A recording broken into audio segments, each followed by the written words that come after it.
پاکستان کے کسی بھی گاؤں کی خاصیت ہے کہ وہاں مٹی کے گھر بنے ہوں، گلیاں تنگ ہوں اور ڈرینیج کا تصور نہ ہو، بجلی اور ٹوائلٹ نام کی چیز موجود نہ ہو۔ مگر یہ سب باتیں اس گاؤں میں فٹ نہیں ہوتی، کیونکہ یہ پاکستان کے دیگر گاؤں سے مختلف ہے اور یہاں کے لوگ اپنے گاؤں کو اپنے گھر کی طرح صاف ستھرا رکھتے ہیں۔ تو یہ ہے ٹنڈو سمرو۔ آج اس گاؤں کی خاص باتیں جانتے ہیں۔ Security system. یہ پاکستان کا واحد گاؤں ہے جس کے گرد چاروں طرف 10 فٹ بلند دیوار موجود ہے۔ یہ دیوار 18 ماہ میں 20 ملین کی لاگت سے مکمل ہوئی۔ اس کے دو طرف سیکیورٹی چیک پوسٹ موجود ہے جدھر شناخت کے بغیر داخلہ نہیں ملتا۔ اس گاؤں میں آخری چوری 10 سال پہلے ہوئی تھی اور اس شخص کو بھی گاؤں سے نکال دیا گیا تھا۔ بجٹ۔ 8000 لوگوں کے گاؤں ٹنڈو سمرو کا سالانہ بجٹ تیار ہوتا ہے جس میں ہر سال اضافہ ہوتا رہتا ہے۔ گاؤں کے سب لوگ اس میں اپنی خوشی سے کنٹریبیوٹ کرتے ہیں۔ اس عمل میں شفافیت لانے کے لیے سالانہ کمیٹی کا اجلاس ہوتا ہے جس میں بجٹ خرچ کرنے کی رپورٹ گاؤں والوں کے ساتھ شیئر کی جاتی ہے۔ کنٹریبیوشن کا بڑا حصہ نظامانی کمیونٹی کی طرف سے آتا ہے۔ Sewerage system. سب سے ناقابل یقین چیز یہاں کا سیوریج سسٹم ہے جو کہ انڈر گراؤنڈ ہے۔ یہ حالیہ بارشوں کا منظر ہے جب ہر جگہ پانی موجود تھا، مگر صرف 10 منٹ میں یہ سارا پانی ڈرین کیا جا چکا تھا۔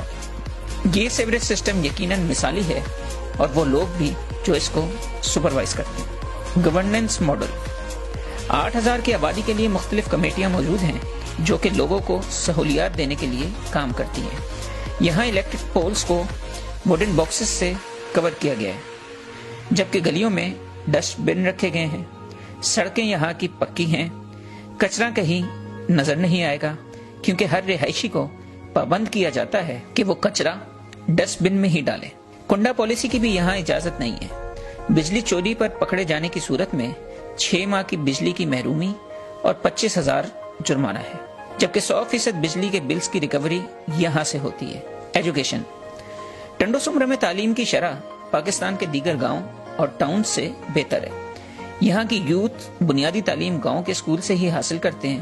یہاں کا پرائمری اسکول کسی جدید اسکول سے کم نہیں۔ کمیٹی انشور کرتی ہے کہ اسکول کی انرولمنٹ 100% ہو۔ لڑکیوں کے لیے علیحدہ اسکول موجود ہے۔ یہ اس اسکول کی کمپیوٹر لیب ہے جو کہ کسی بھی جدید اسکول سے کم نہیں۔ ہیلتھ۔ یہاں کا ہسپتال پبلک پرائیویٹ پارٹنرشپ کی بنیاد پر چلتا ہے۔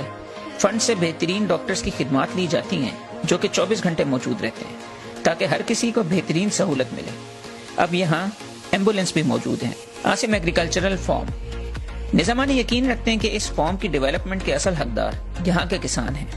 اس فارم کا شمار پاکستان کے ٹاپ فارمز میں ہوتا ہے۔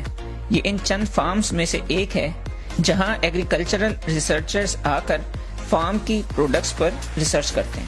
یہ فارم کیلے، آم اور دیگر پودوں سے بھرا پڑا ہے۔ یہاں کے کسانوں کو دی جانے والی تنخواہیں پورے علاقے میں مثالی ہیں۔ زیادہ پیداوار دینے والے کسان کے لیے مین آف دی ایئر کا ٹائٹل دیا جاتا ہے۔ اس کے علاوہ 25,000 روپے انعام اور بوسکی کی پگڑی ملتی ہے۔ کسانوں کو تفریحی دورے بھی کرائے جاتے ہیں۔ کچھ عرصہ قبل 150 کسانوں کو کراچی کا تفریحی دورہ کرایا گیا تھا۔ 10 لاکھ روپے کے اخراجات انتظامیہ نے خود برداشت کیے تھے۔ تو یہ تھی ٹنڈو سمرو کی کہانی جو پاکستان کے دیگر علاقوں کے لیے ایک مثال ہے کہ ہر چیز کا قصوروار حکومت کو ٹھہرانے کے بجائے اگر کسی بھی علاقے کے رہائشی ایجوکیٹڈ ہوں، متحد ہوں، کمیٹڈ ہوں اور ڈیڈیکیٹڈ ہوں تو وہ اپنے علاقے کی تقدیر خود بدل سکتے ہیں اور اس کو ٹنڈو سمرو بنا سکتے ہیں۔